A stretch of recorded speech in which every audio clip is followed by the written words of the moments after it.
How to download all your TikTok videos at once with no watermarks.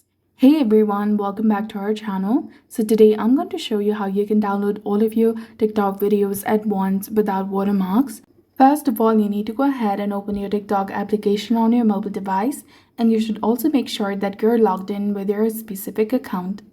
Now once you do that, go ahead and open your profile. Now from here, tap on three horizontal lines in the top right corner.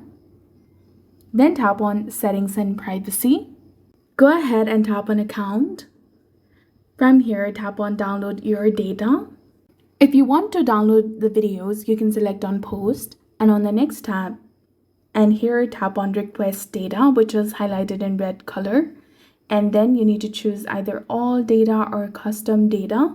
And once the data is ready, you will see a download option. Tap on it to download your content. Keep in mind that the downloaded videos will be in lower quality, and then you can go ahead and download the content without a problem. So that's all for this video. I hope you found it helpful. If you did, please like, share, and subscribe. Thanks for watching.